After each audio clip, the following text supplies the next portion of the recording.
Aloha nerds, and welcome back to TheSalawag's Why It's Great Gut Reaction, where I watch things and react from the gut. So, today I'm here to talk to you about The Acolyte. I couldn't get past the first 10 minutes.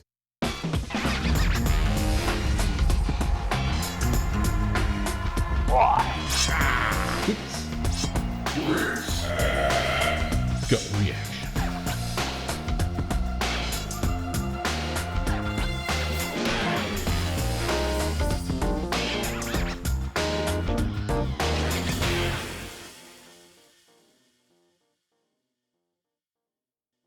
Wow, that's very terrible.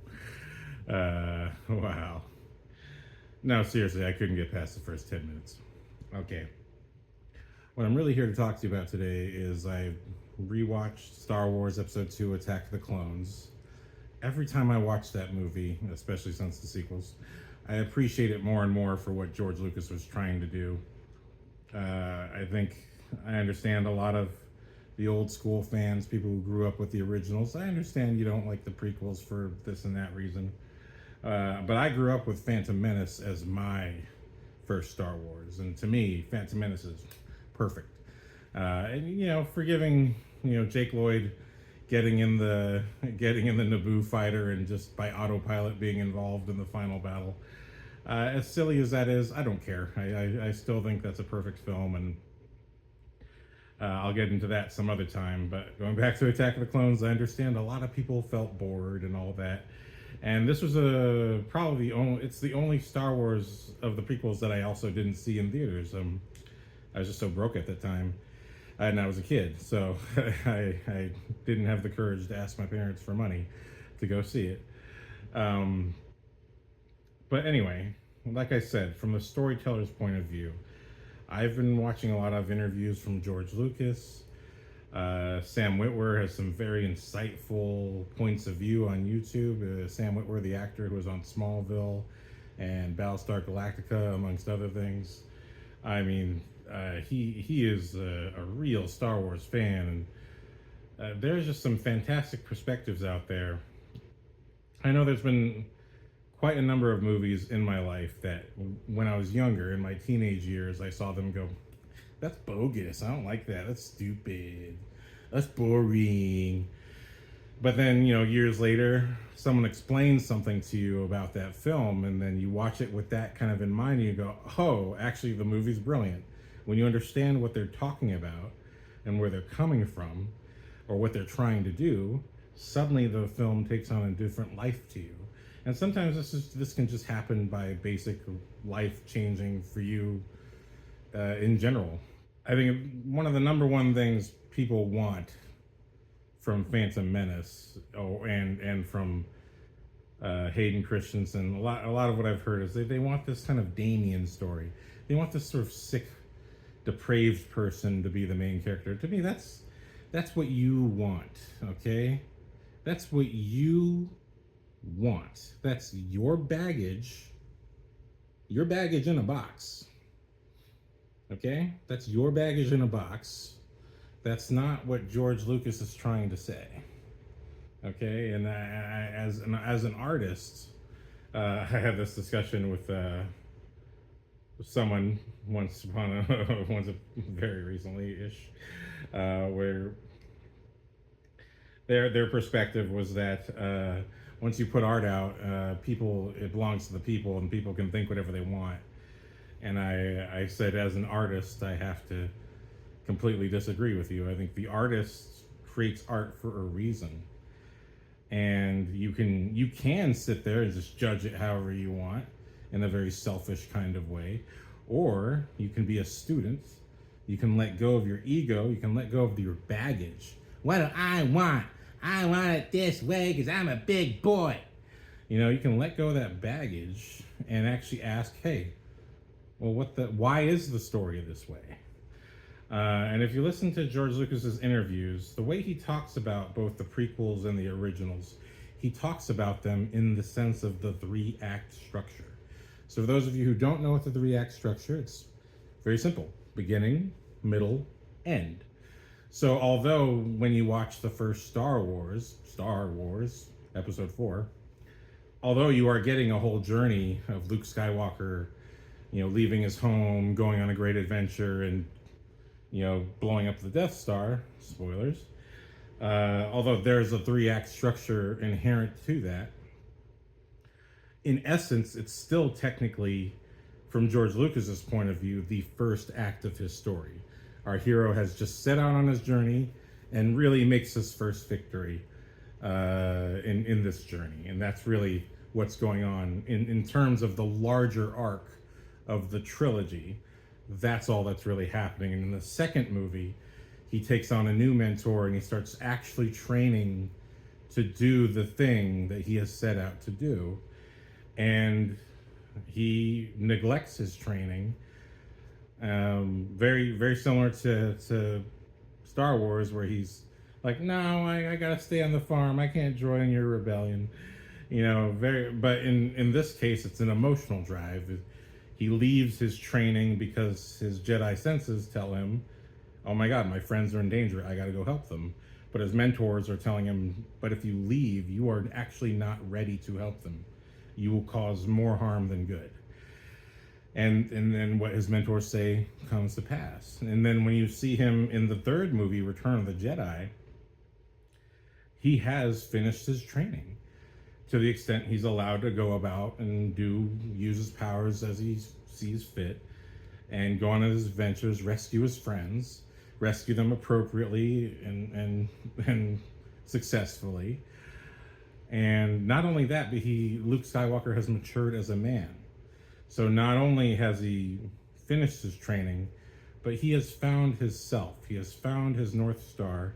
He has found his perspective that Darth Vader, who he has learned was his father in the previous film with Empire Strikes Back, he has realized that he can't kill his father, even though he's never known him.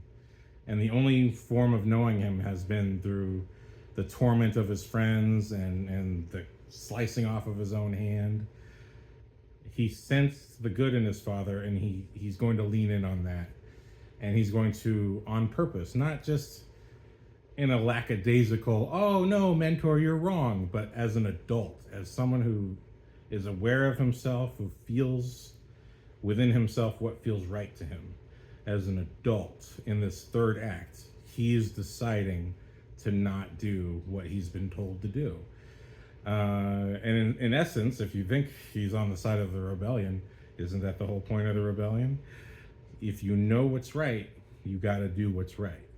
And that is what leads to the return of the Jedi by the end of the film, is that in choosing to do what he knew was right, using his instincts, what he felt was right, he rescues his father. His father comes back to the side of the Jedi, kills the Emperor, all that stuff. But, we're looking at Luke Skywalker's journey, in this case, in terms of the 3-act structure of 3 separate films, right?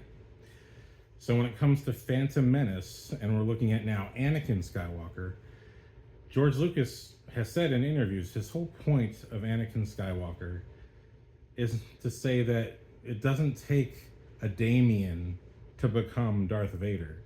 Anybody can become Darth Vader if they're pushed in just the right way.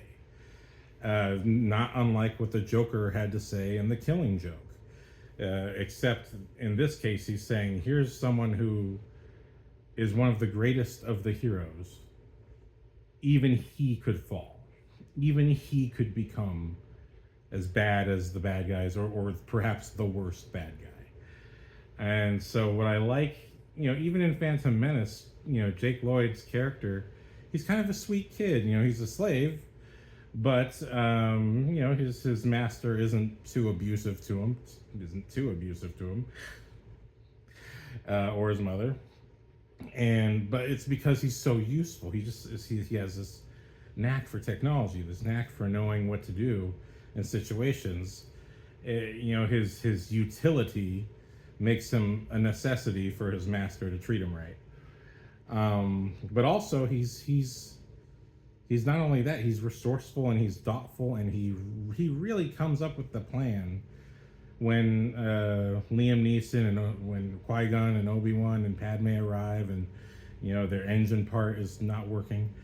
It's Anakin who says, "Hey, I know what to do. You put me in the pod race. Obviously, he wants to race, but you put me in the pod race. I'm going to win, and you'll get whatever it is that you need, and then you can go home." And right from the beginning, he's sort of an innate leader. He takes charge of situations.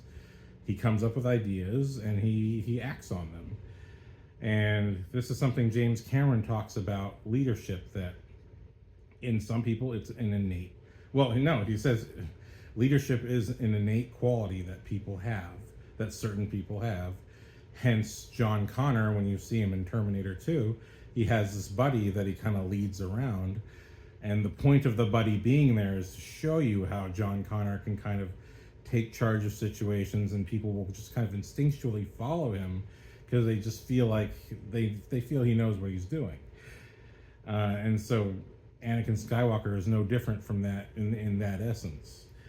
But so, all that being said, pod race happens.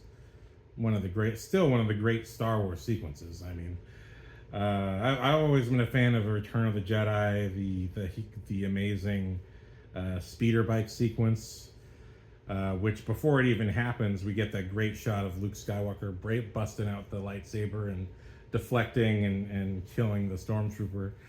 I love that Phantom Menace begins with a similar image of Qui-Gon doing the same thing. But if you notice here, and I want to bring this up about the Phantom Menace, it is Qui-Gon who meets Anakin. Obi-Wan doesn't even meet him till much later in the film, and Obi-Wan is of such arrogance in his youth that they brought on the Jar Jar Binks, and Obi-Wan is with the audience on this one. He's like, "You bring another useless life form into this adventure." Obi-Wan is very arrogant. He's very arrogant in the first movie, and he's also a bit of a wet blanket or a wet towel, whatever you want to call it. Because he's always saying, "Qui-Gon, why you disagree with the council? They kind of know what they're talking about, don't they?" You see that Obi-Wan, he has his own perspective, but he's also sort of a rule follower. But he's also very kind of arrogant about his own skills as a Jedi. And he's very excited when Qui-Gon, really in trying to get Anakin to be his Padawan, is like, "Oh, Obi-Wan's ready for the trials. Yeah, give him the trials. I'm gonna take on Anakin as my Padawan now." And so all the seeds are sort of set that, and this is something Sam Witwer had said in a YouTube interview, Qui-Gon Jinn was the mentor that Anakin should have had. If you look at the relationship in Phantom Menace that Qui-Gon has with Anakin, Anakin has no father. Qui-Gon kind of has a natural comfort with Shmi, his mother. And just me, growing up in the 90s, every 90s movie had a romance somewhere. Or every 80s, 90s movie had romance just eking out somewhere in the movie. And so I couldn't help but fantasize, like, oh, wouldn't it be great if Qui-Gon, rescues Anakin and Shmi, and Anakin kind of gets to have the nuclear family that he clearly doesn't have right now. And unfortunately, the way Phantom Menace goes is that Qui-Gon can only rescue Anakin from slavery, and he must go without his mother. And so this is a huge, huge thing. This is probably the most important aspect of Phantom Menace that really drives Attack of the Clones, that drives Anakin's transformation in Attack of the Clones, and finally Revenge of the Sith. That without this sort of key moment, when the Jedi say that they don't want to take on a new learner because they're too old, it doesn't specifically mean their age. It means their attachments. It means you have attachments. You are too attached, and so you are not going to be able to appreciate and follow our values as Jedi. We're not supposed to be too attached to anything. That's how we stay objective and do our best to do the right thing in every situation. And unfortunately, that's also the blind side of what the Jedi, because Jedis don't have attachments, they're vulnerable to those who understand the power of attachments, which is completely what Emperor Palpatine does. He, Sith, he understands attachments, and he understands the suffering that Anakin would go through, and so you see that he grooms him across the trilogy. Specifically in Attack of the Clones, he's very kind to Anakin. He's very reassuring, and he really encourages Anakin's independent thought. And which is, on one hand, is a good thing, but he encourages it to a point of really saying the Jedi just don't really know how good you really are. He's encouraging Anakin's arrogance and his vulnerability that he will later take advantage of. So we're in looking at the larger of the three-act structure of this movie, by Anakin stepping away from his mom and having that huge fear of like, well, what's my life going to be like without my mom, and what's going to happen to her, and what's going to happen to me. You know, these are terrible things for a little kid to go through. And he does have that tender little scene with Padme, and I'm talking about Jake Lloyd here, in Phantom Menace. He has that tender scene with Padme saying, she's like, you miss your mom, don't you? And he's like, yeah, it's so cold here. You know, he's so used to a planet that's constantly warm that space is just freezing for him. And all of this really, it's to indicate the change of his life, that his life is now dramatically changed from what it was before. And again, Sam Witwer's beautiful insight that Qui-Gon, when Qui-Gon dies, we see it through Obi-Wan's perspective, because Obi-Wan is the hero of the trilogy. Anakin is not. He is the villain. He will ultimately become the villain. So he can't be there to witness Qui-Gon Jinn's death. He has to find that out later. It's sort of everything in Anakin's life that goes wrong is just something deferred that he has no control over. And that's sort of this huge gap in his heart. And it all starts in Phantom Menace with these problems. So with all of that being said, when we're looking at the larger arc of this character, and we already established he's resourceful, he thinks ahead, Jedi powers, blah, blah, blah, and midichlorians. Okay, let me talk about fucking midichlorians, you goddamn whiny babies. You old whiny babies. I remember talking about midichlorians with one of my first film mentors in high school. He was a network administrator, and he always let me use his office to edit. Fred, really great friend of mine. I haven't talked to him in a long time, so maybe I'm a bad friend, but you know, he was so annoyed with midichlorians. He grew up with the original Star Wars. It's like, what the hell is with the midichlorians? Isn't the point of Star Wars it's supposed to be this mystical energy, right? And look, on one hand, that is how it's presented in that film. And you kind of have to look at the time period. Mysticism, witchcraft, these were big things of the period. But I'm growing up in a time of computers. I'm growing up in a time where technology's changing.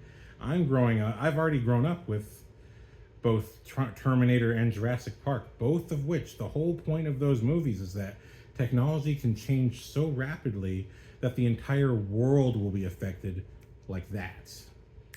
Like that. You know, the whole point of AI will become conscious, and we can create we can resurrect dinosaurs from the blood of a mosquito that's trapped in amber from 65 million years ago. That's crazy. I mean, that's insane. So to me, the whole notion of, you know, discovering that the Force actually is midichlorians, and again, George Lucas goes into this. He says, no, you know, it's not explained in the original trilogy, but this was always a part of my mythology that, no, midichlorians are the literal living organisms that are the Force, that connect the whole universe. That really, when you're using the Force, it's a bunch of living organisms that are communicating with each other. And so, with that in mind, I also just think it's, especially today when supposedly, a couple years ago we discovered the God particle, the Boson particle, whatever that is. If, in an age where we're literally on the brink of discovering our origins on a cosmic level, it's not, to me, a big leap to say that you can scan someone's blood and find out that they have the Force. Again, I grew up with the X-Men, so literally, like, every day it's like, oh, we scanned your blood, you're a mutant. You know what I mean? It's like, even they didn't even need to scan blood in the X-Men. They could just look at you and be like, oh, that's a mutant. I looked at you, you're a mutant. I mean, there's nothing apparent. Oh no, now you're shooting electricity out of your hand. Yeah, I knew you were a mutant because my sensor said you are. So to me, it's really not a bizarre thing at all that you can just check someone's blood, and there's the midichlorian count basically tells you, like, oh, the force is literally strong with this one.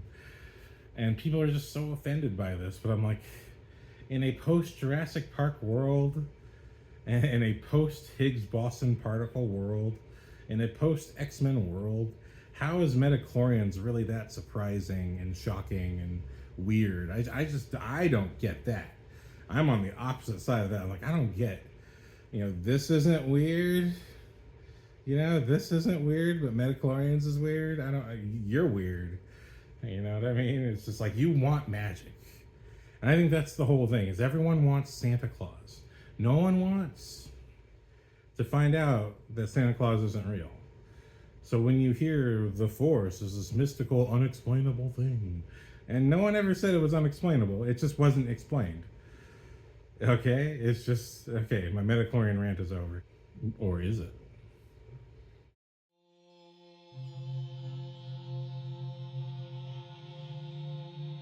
There was a dream to be the world's next great director, starting with one glorious shot of my favorite soda pop.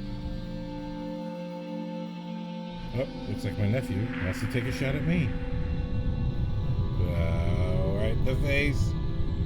Kind of refreshing, actually. But no, it must be stopped. Mom, Dad, I want you to know that I did try. I tried to be one of the best, and I will keep trying until I draw my last breath. Make your own opportunities. Forge your own path. It's all in my hands now.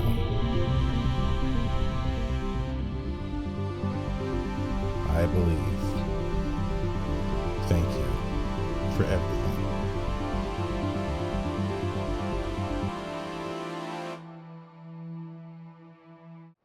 These ads is whack, man. But anyway, getting back to Attack of the Clones. And this is all spoilers, by the way. So if you haven't seen this movie, I love them all. I love the prequels. I love the originals. It's too bad they never made anything after that worth watching. Sorry. So, spoilers, okay? I'm just getting into this because I'm trying to explain why it's great. And there's a focus that I'm trying to get to here. But I have to kind of get through all this milieu to sort of get to my focus. So, Attack of the Clones begins with a Naboo ship, that beautiful silver, whatever, escorted by two security ships. It lands on Coruscant, the planet-wide city, and immediately it gets blown up.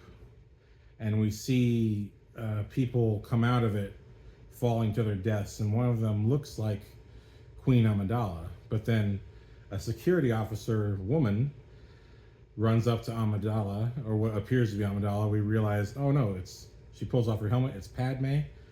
Her decoy was killed.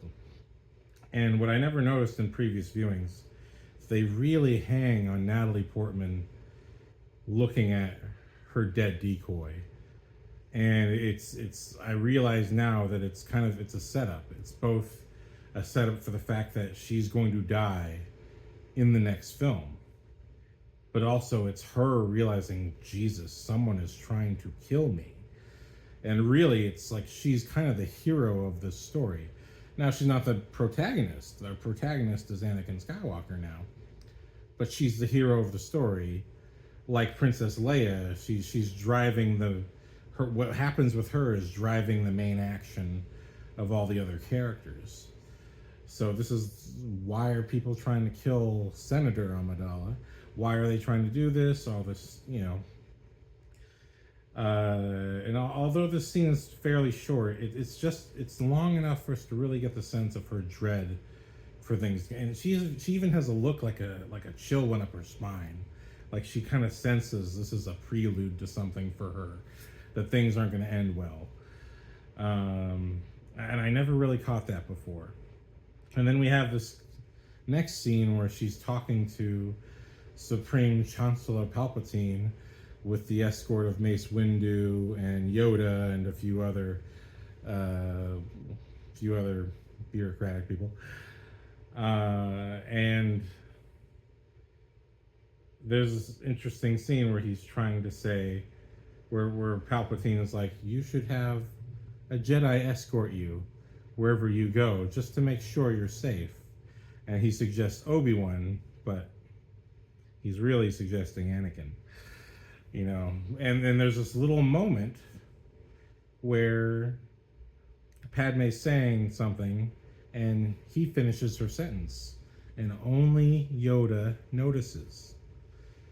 And that's a very key moment, because Yoda is like, why the hell did you finish her sentence like you knew what she was going to say? And much of this movie is and another line that's very important is Padme says, the person who did this has to be Count Dooku. He's my biggest challenger for everything I'm doing. And Mace Windu, played by Sam Jackson, says, oh, no. Count Dooku is a former Jedi. It would not be in his character to kill anybody. And Natalie Portman just looks at him with like a dead stare. Like, really? You know what I mean? And there's just something about her character, Padme, that she really is wise beyond her years. And again, you go back and look at Phantom Menace, it's her plan. She's the one who comes up with the plan of having the Gungan decoy army drawing out the robot army so that she and her little squad can go take over whoever the alien bad guys are, whatever. But that's a pretty clever plan. There's that she has strategy.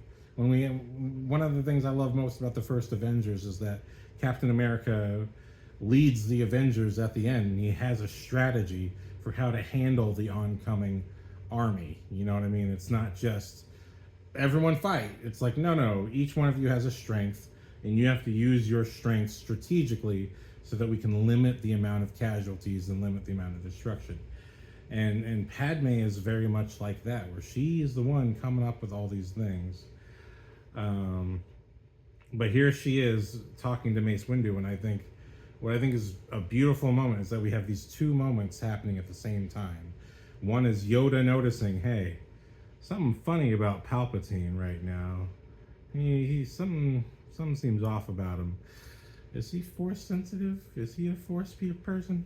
And the other side is Mace Windu having like this naive conviction about his Jedi Order and about the people that would be a part of it or not be a part of it, however it works.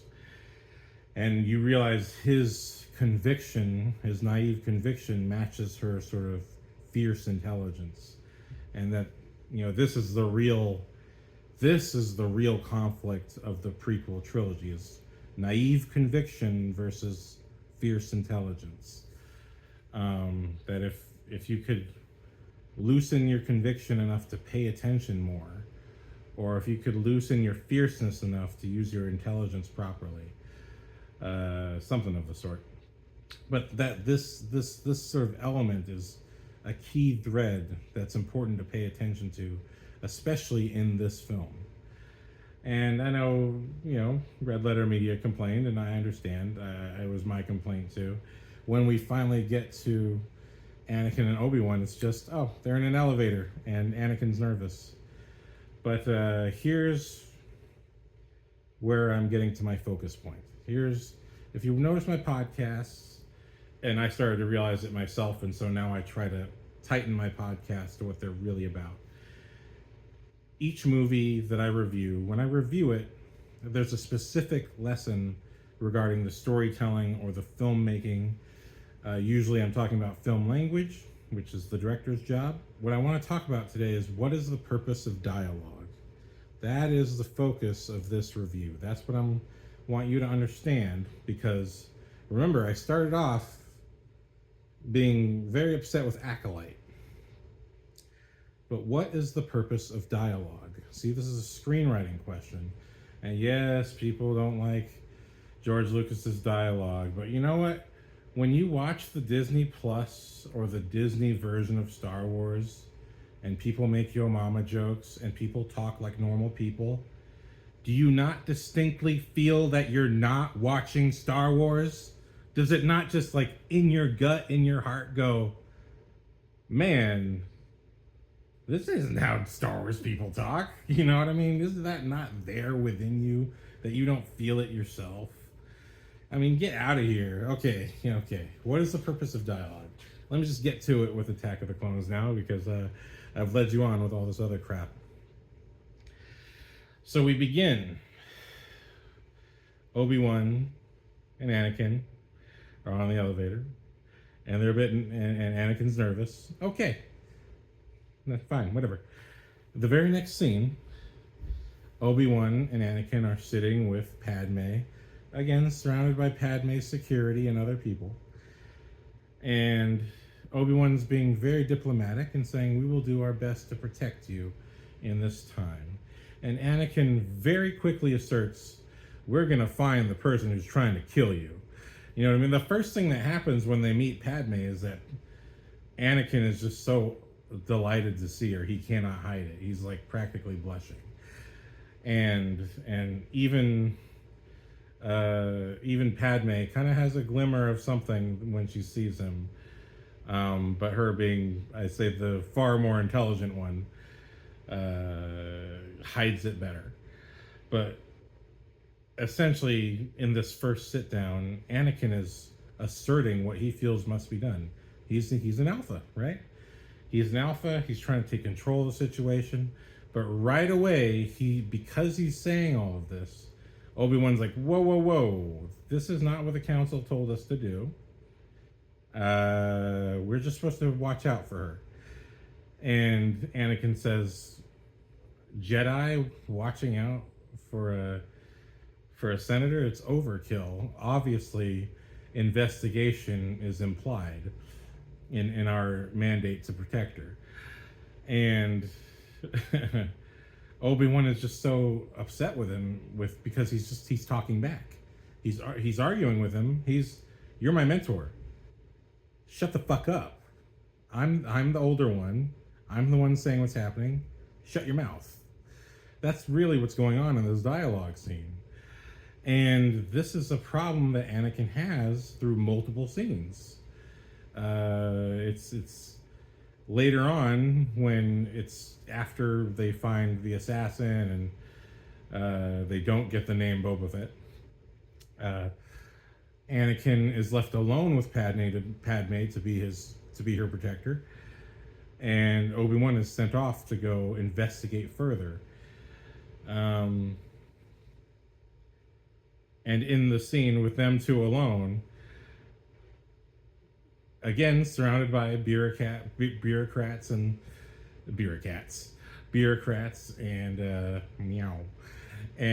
other security people, he tries to assert control over the situation. Padme says, we're going to go to my home in Naboo. I know exactly where to go. And Anakin goes, well, hold on, I'm in charge of your security here. I should really be deciding where we go. And she immediately corrects him and says, exactly. And since Naboo is somewhere where I know best, I think I am the best person to advise where I feel the most secure or whatever. And Anakin, remembering the previous scene with Obi-Wan, controls himself. It's like, you're right. Okay. But you see in his face, he's like, I want to slap this woman. I want to slap this bitch. Shut up. I'm in charge. I'm the big Jedi. Shut up. Whack it. You know? And let me go back to Phantom Menace one time. There is a scene, a very important scene, where Anakin, Jake Lloyd, and Padme are talking in Phantom Menace, where he reveals that he's a slave. And Padme says, so you're a slave? I thought the Empire outlawed that. And Anakin immediately becomes angry and says, I'm a person. And you could tell, like, with his reaction that, again, he's ready to slap a bitch. He's ready to slap you. I'm gonna slap you, you bureaucrat. I'm no slave. You know? So, that being said, here we are. Why am I talking about these things? What is the purpose of dialogue? Dialogue is not here to be a normal conversation. Dialogue is there to show the growth, transformation, or opposing point of view of multiple characters. That is the point of dialogue. Now, you may not find it very interesting or entertaining, but go back and watch The Godfather Part 1 and Part 2. There's a lot of talking in those movies. A lot of talking. Lots of talking. Okay? Not a lot of shooting. A lot of talking. But you understand that there's power dynamics at play in every conversation. So maybe because of the heightened stakes of The Godfather, it holds a little bit more immediate interest. But when you're looking at the purpose of dialogue, what is it supposed to do? We're watching Anakin transform. He's as an innate sense of himself. He's trying to take over situations. He's trying to control people and tell them what to do. And he keeps being put right back in his place and saying, no, not now. And it's a struggle for him to take the back seat because he wants so badly to lead. It's in his blood, it's in his desires, it's what he wants to do. And again, when you look at Phantom Menace and you look at the lack of control he had over his life the moment he left his mother, and this is a real life thing with people who lose parents, lose family members. I know when I lost my own grandmother, it was a hugely devastating event for the entire family. When you have this, especially at an early age, a sense that there is no control, it makes you want to have more control. And I realized this with myself. I think I was a bit of an Anakin years ago, and I drove a lot of people away by just being too aggressive with my point of view and my perspective. If I had just known how to be a little bit more diplomatic, if I had the experience to just be a little bit more relaxed and really just try to see people's points of view, even in situations where I was directing, hey, just because you're the director doesn't mean you can't hear other people out. And I in retrospect, I'm seeing Anakin both as the guy who was totally like that in his 20s, and now as the uncle who sort of helped shepherd a couple nephews. Now I also see it from the Obi-Wan perspective and the Padme perspective. Hey, young one, stop speaking out of turn, okay? It's not about, it's not that we don't respect your ability or your mental capacity.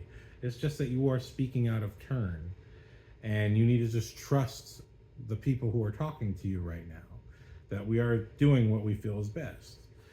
And that perspective is how I see, Star Wars now, especially the prequels. I mean, the whole point of dialogue is to track the progression of a character's transformation. And so across Attack of the Clones, we're really watching a very assertive, skilled person kind of learn to check himself, to humble himself a bit. But it's just too difficult for him because in many ways, not just Palpatine, but the universe itself is tightening its grip on Anakin's neck and forcing him to be as harsh as he possibly can be. Now, I want to go back to Acolyte, just as an example of, like, oh, look, I didn't get past the first 15 minutes. You killed Trinity in the first 5 minutes of the show.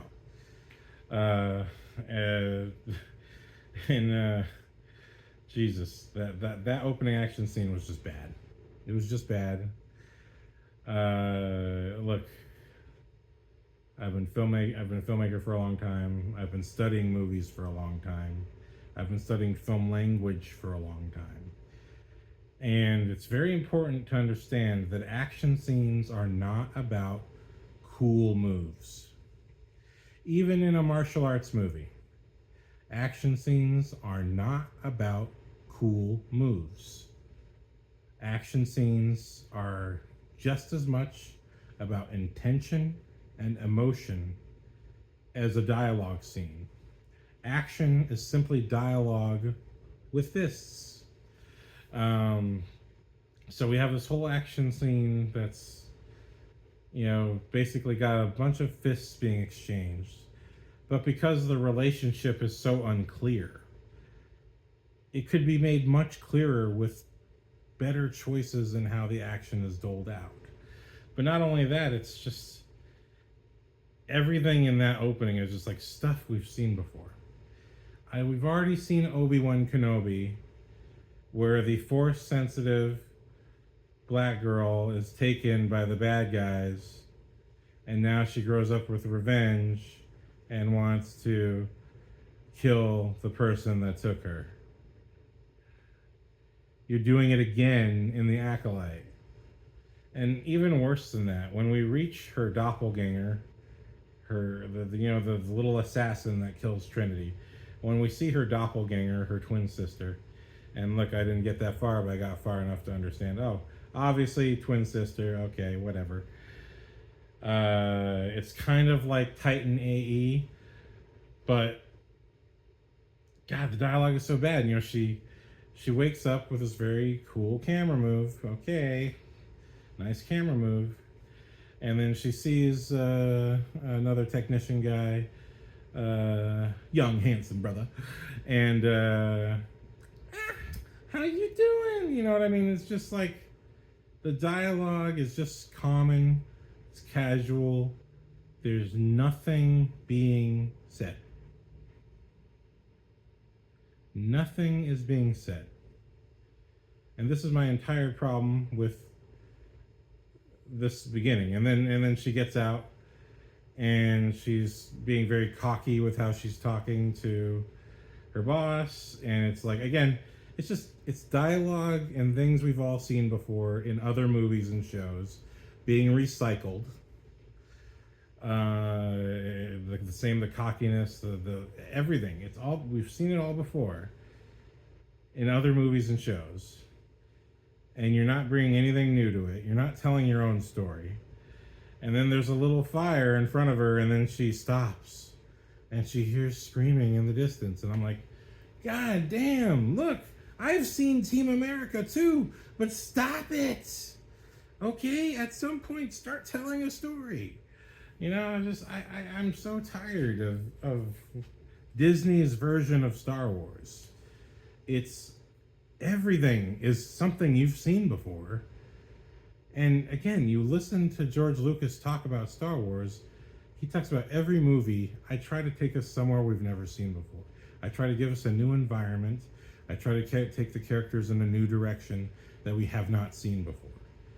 That's what a true artist is here to do.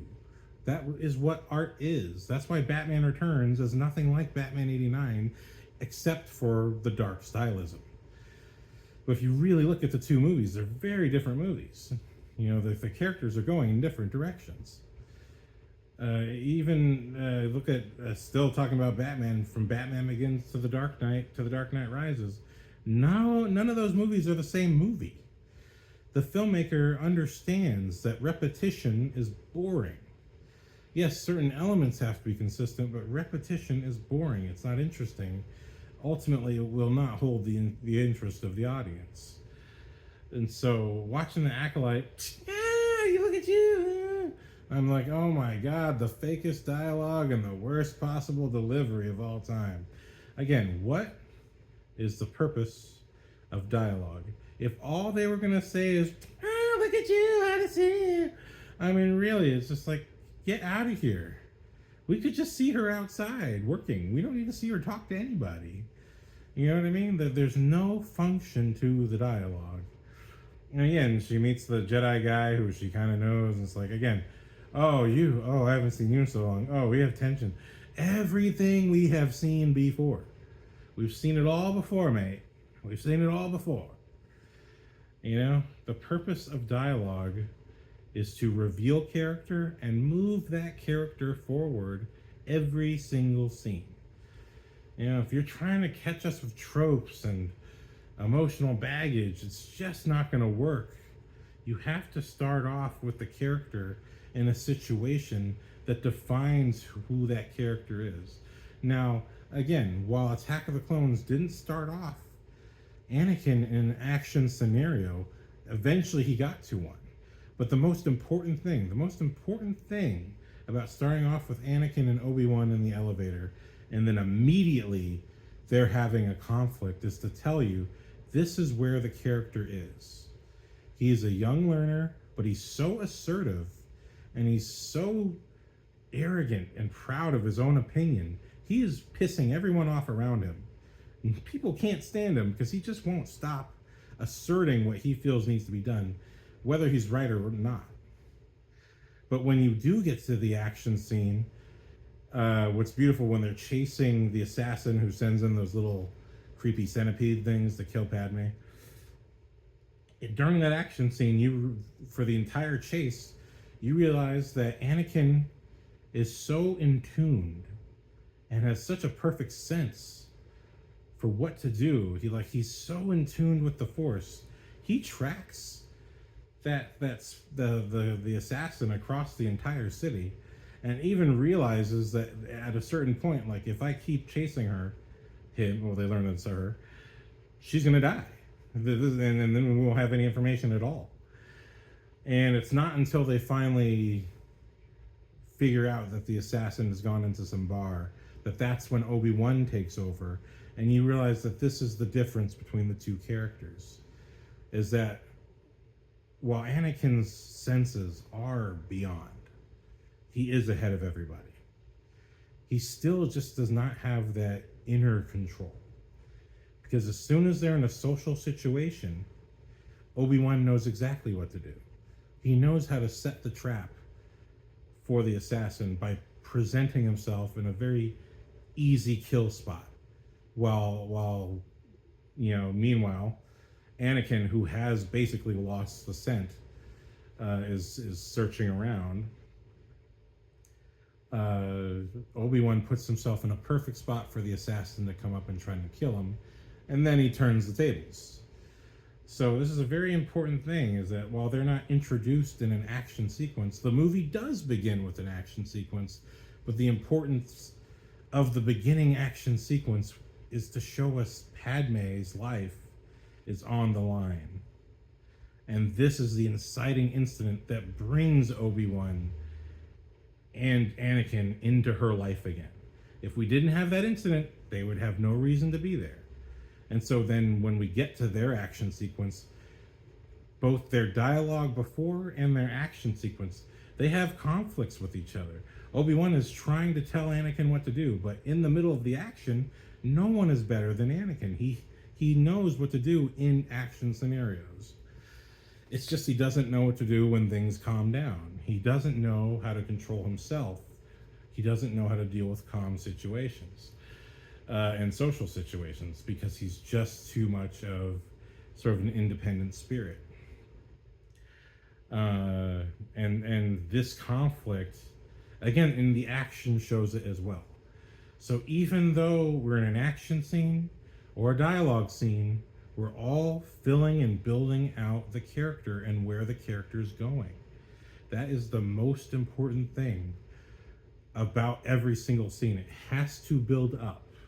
We have to start with something personal so we understand where the character is coming from, and that has to sort of motivate everything they do from then on. And this is very advanced writing. This is, for all your complaints, I'm sorry, but you're just old. You're just old. All right, I'm sorry. You're old. You don't like it. I'm sorry. I get it. I've been studying this. I've been trying to understand it, and now I get it. Like, this is this is the part that's about a brother who kind of had to become a father. When you realize that in Phantom Menace, Obi-Wan is also a Padawan, that means he's also kind of, in this instance, kind of like an older brother to Anakin. Except immediately upon meeting his older brother type, the father figure, Qui-Gon, dies. And so Obi-Wan must become both father and brother to someone who's very close to his age. And, again, for people who don't know, I grew up where both my parents were working all the time, and my older sister basically was like an extra mom, cooking, cleaning, taking care of everything for me and my younger sister. And then I would have these bratty attitude conflicts with my older sister that were completely unnecessary, and my dad would have to pull me aside and go, hey, she cooks for you, she cleans for you. You should appreciate her more for all the things that she does to make sure you're okay. When me and your mom are at work and we can't do anything, she's the one doing stuff for you and your sister. And so that's the place that Anakin is at. He's in that bratty, annoyed place where he's got some skill and all that, but he's not quite appreciative of his place in the world. And he knows that he's capable of more, but he wants more ahead of where he's actually ready for it. And sort of with all that in perspective, every single scene is about really showing Anakin exactly where he's at. He's not a good diplomat. He's not really good in social situations. But when the action's happening, he's fantastic. And that's where all of his arrogance comes from. And Obi-Wan was also very arrogant in the same manner. And so every single scene is about building that up. And what's beautiful is that when we reach the second half of the film, Anakin has completely succumbed to the orders that people give him. He's really is trying to be what people tell him to be. But by that time, he's had this dream of his mother in pain, and he tells Padme, hey, I know I'm supposed to protect you here on your planet, but I need to go get my mom. And you should stay. You're safer here. And Padme says, no, I'm going with you. And, Padme, in that regard, she is very much in charge of what happens in her own life. She puts herself into these scenarios, and she doesn't blame Anakin for it. She understands what she's doing. And I think that's a very important thing to understand, is that, these are very strong, well-written characters. Anakin constantly blames Obi-Wan behind his back for not seeing his true potential. But he just doesn't realize Obi-Wan does see his potential. But he's just too busy arguing with the kid all the time to ever have a proper acknowledgement of that growth and potential. And what's beautiful is it takes the entire movie. We have the love story, of course, and I don't really need to get into that, but it takes the entire movie where, after the incredible arena sequence, we get all the Jedi and we get the clones, and the war is on, and Anakin makes a few calls where they cause some major destruction to the robot army, and Obi-Wan finally gives him some credit. And so that's that's the purpose of dialogue here, is that all the little conflicts, they, even though they seem domestic and they don't seem that interesting, it's really building up the characters. And so Anakin he's growing as a person. He's trying to be the best. He wants to be the best. He wants to be diplomatic. He sees the strengths of Obi-Wan and he recognizes what strengths he doesn't have. But he's also so frustrated by it because he chose this path. You know, Qui-Gon didn't choose it for him. His mom didn't. He chose this path. He wants to be the absolute best possible Jedi. But he's just so clouded by his attachment and his fears and all these things. But again, going back to the purpose of dialogue, it takes the entire film for Obi-Wan to give Anakin credit. And you see their relationship completely changes after that little bit of credit, where when they fight Count Dooku, it is almost as equals, because you know Obi-Wan has finally given him a little bit of that little bit of that rope. Well, here, not to hang himself with, but to say, hey, you good. But yeah, I just think it's really important.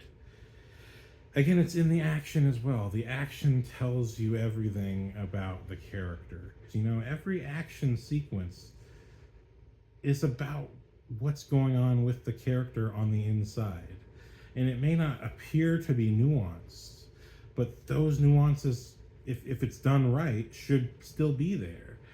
And it, you know, may not be subtle, it might be very blunt, but so important that if you're directing action, if you're writing action, it's not about cool move, bro. It's about where is the character. When you look at The Matrix, and there's that first training sequence when Neo has been freed from the Matrix and he's been downloading into his brain all the different martial arts sets, so he knows how to do all the martial arts. I know Kung Fu. When you see that first scene with him and Morpheus, is that just a cool action sequence? Regular audience member might say, yes, it's just a cool action sequence. What are you talking about? No. Where's the newspaper? I need a newspaper to whack you in the nose. No.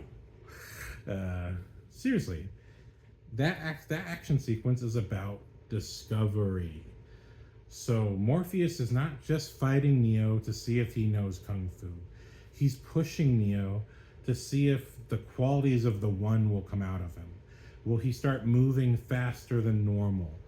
Will he understand that he's in a computer program and it's not reality? And start bending the rules as he should be capable of doing. And Neo is at first, Morpheus beats Neo's ass and Neo hits the ground and he's struggling to breathe, and Morpheus asks him, do you really believe that that's air that you're breathing right now? And he reminds him, you are in the Matrix. You're not in the Matrix right now. You're in a computer program. Stop acting like you're in the regular world. You understand that this is about Neo's understanding and discovery of the rules of the world that he lives in. In the real world, yes, you're breathing, but you're not in the real world. You're not actually breathing. It's just something you're telling yourself that you're doing. So try again. Try to hit me again. And it's after getting his ass whooped that Neo actually starts moving faster than possible and actually puts his fists right to Morpheus's face and does not hit him. And according to according to martial arts experts, that's the move of a master. A master can do a perfect move and not even hit you. And so, but it's all about Neo's discovery of this. So that's what's happening to him emotionally. He is discovering what's going on. You know what I mean? Same with Drunken Master, when when Jackie Chan realizes that drinking makes him a better martial artist, he's in the moment of discovery. And then the battle goes his way. Or when you get to Kung Fu Hustle, and again, moments of discovery. One of the main characters is this really terrible. He's just bad at being a criminal. But at the moment when this really powerful martial arts criminal is beating up two of the heroic figures, that's when our protagonist is supposed to, the heroes sort of get the criminal into a point of they're all kind of locked into each other, and the protagonist, who's working for the bad guys, is being pushed to hit one of the good guys and make sure that the criminal martial artist wins. And he just has a moment of truth and a moment of self-discovery that he doesn't want to do it, and he hits the criminal guy instead.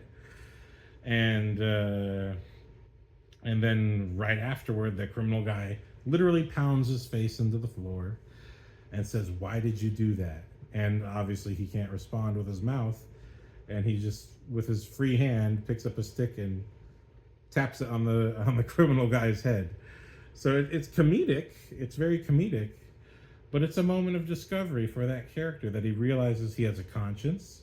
He's been going the entire movie trying to be one of the bad guys, but at the penultimate moment, that's not who he is. So action is dialogue without words. So this opening sequence with Trinity fighting, it should have been much more about the emotion and the intent. I realize it's there. They're trying to do it, but when I'm watching it, it's just there's too much focus on the cool move and not enough about discovery. They're just constantly going back and forth between martial arts moves and using the Force against each other. And again, when you look at the rules of the Jedi fighting, again, you look at Phantom Menace, Darth Maul versus Qui-Gon and Obi-Wan. There's clearly an unspoken rule that obviously these guys could use the Force to fight each other. And they constantly use the Force on normies who don't have it, to manipulate them, to move them around, to do whatever they want to do. But when they face someone who is like them, it's more interesting, or perhaps it's an unspoken rule, that they fight with the lightsaber instead. They prove their ability through physical battle because they both know they can just use the Force to try and kill each other. There's that unspoken rule is there in all of these fights. And it's only the Sith who really like to use the Force inappropriately when they can't win with the lightsaber. So there's rules. There's something going on. And it's very important to understand those things, because that's all what storytelling is about. Dialogue, whether it's spoken or through physical action, it's all about the intention and the emotion of the character. And Attack of the Clones, there's a lot of, it's almost soap opera-like with its dialogue. But I argue it's really fantastic, because if you're looking at the 3-act structure of Anakin's life, this is the part where, okay, you chose to go on this journey of being a Jedi, and you've become so arrogant that you're just driving everyone away from you. And he's realizing over the course of the movie, to be a true Jedi, he has to sort of shave off some of his ego. But of course, when he faces Count Dooku, he's just so arrogant still that he thinks he can win. And that's how he loses his hand. But that's the point. He's supposed to face humility. He's in that exact interchange where he could still be a good guy or he could be a bad guy. But what is so sad is in the middle of this movie is that when he does go to Coruscant, when Anakin does go to find his mother, and she's been so horrifically tortured. And this is what I think is beautiful about George Lucas's Star Wars. He can have cartoony Jar Jar Binks. He can have annoying C-3PO and goofy R2. And juxtaposed right next to that is something awful like Han being tortured for no apparent reason What did they do to you? They didn't ask me any questions. Or when you look at Shmi and the horrific violence that clearly happened to her, and you see the look in Anakin's face and the music from John Williams that just suggests so much going on beneath the surface, just this bubbling rage. And I really like his scene with Padme afterward, where he's like, everyone just thinks he found her. He doesn't explain what happens, but he explains to Padme, like, I killed them all. I even killed the children. That his anger was so intense that he killed kids. And Padme kind of just understands and says, and I think this is the unspoken thing about Padme, is I think, truth be told, she is just as brutal and cold as Anakin. It's just that, again, she's a bit like Obi-Wan. She can handle herself in a social situation and not get herself called out. But again, when you think about her strategy, she essentially was willing to sacrifice a whole army of Gungans just for her to get the edge up on the Trade Federation guys. So she has a coldness to her too, but she has more of that like Napoleon coldness. Like she'll sacrifice an army to win a battle. You know what I mean? She'll do whatever it takes to win. But I really do feel like that they have a shared inner violence, if you know what I mean. I feel like the reason Padme reacts that way is because she probably would have done the same thing. But you realize, like, when it comes to Revenge of the Sith, and he's now turning on the Jedi and killing the innocent younglings, like, hey, like, you've gone too far. Now you're killing people who aren't doing anything bad to anyone. You're just killing, rampantly with no conscience. You've gone too far. But Attack of the Clones is that perfect period where Anakin is truly trying to be a genuine Jedi and follow the path, even though he's so tempted by Padme. And ultimately, both of them turn on the way of society. It's not exactly Romeo and Juliet, but it does have that sort of Shakespearean quality of the consequences of our actions are so much bigger than what we think we're doing. And we won't see those consequences until the third movie, Revenge of the Sith. So anyway, I think it's very important to recognize that when you're telling a story, every single scene must be committed to that story. Every single scene must be building up to the final moments. And not that you can't have quiet character scenes or things like that, but it's got to be part of that buildup. It's all got to be about, where is this character going? And if you just have multiple scenes of a girl just, I'm arrogant, I'm cocky, and no one's trying to challenge her or say, hey, this is a bit much. You know what I mean? That is that girl boss woke thing that everyone's talking about. Because also, you're not just saying that that's okay for this character to do. You're saying in a social context, it's okay to be an arrogant jerk to your boss when you talk to them. Again, when we go back to Attack of the Clones, it's that older brother, father figure, mentor relationship. And Anakin says multiple times in the second movie, you're like a father to me. You're like a father to me. And he's saying that, not just to appeal to Obi-Wan's emotions, but he's appealing to himself. He never had a dad.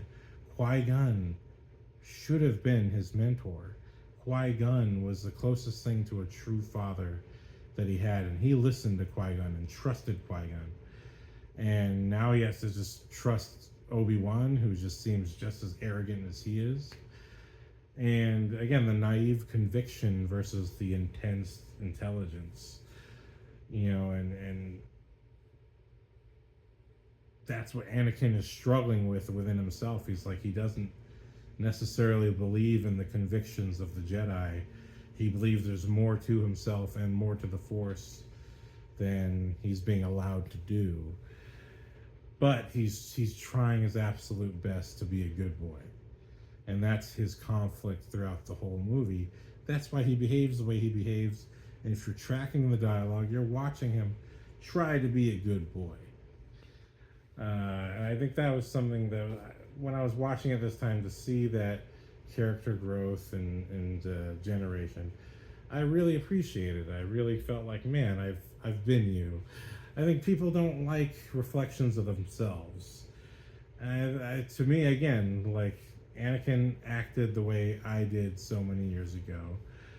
I'm much calmer now when I deal with people.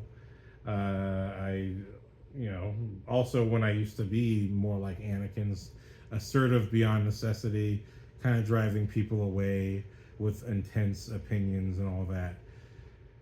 When I used to be like that, it was because I had not accomplished what I felt I wanted to accomplish. I hadn't done things I felt I needed to do. And it wasn't until years later I ended up working at a popular retail store, stocking shelves, and really working my butt off like I'd never had before. Even though, I'd seriously, when you work on a movie, it is the most grueling thing on earth. But even though, comparatively, working retail was not like that, it was still such a... It beat such sense into me for how to behave socially. And all of a sudden I understood what my weaknesses were before I had worked in an environment that forced me to be social with people, forced me to be social with my coworkers, and forced me to be social with customers. And I would eventually learn how to sort of manage that sort of social responsibility. Again, in retrospect, with all that in mind, I appreciate Attack of the Clones so much more. I love the discovery of the clones with Obi-Wan. It's a great movie. I do believe Attack of the Clones is a great movie. And Phantom Menace is perfect. I really love Phantom Menace. But I think it's so important, if we're going to talk about films, it's important to see it from the storytelling perspective. What is the storytelling trying to accomplish? And what's the storyteller believe? Because if you're just sitting there with your own baggage, then you might be angry at a movie that's actually pretty good. I know, I grew up on blockbuster movies, so I thought indie movies were the bad ones because they were so serious. I was like, nothing serious, please. But anyhow, I really loved Attack of the Clones on this watch. I think it's another level. It's another level of writing that's important to pay attention to. So, that being said, thank you very much for watching. I think I'm passing out from the heat. I'm not sure. Aloha.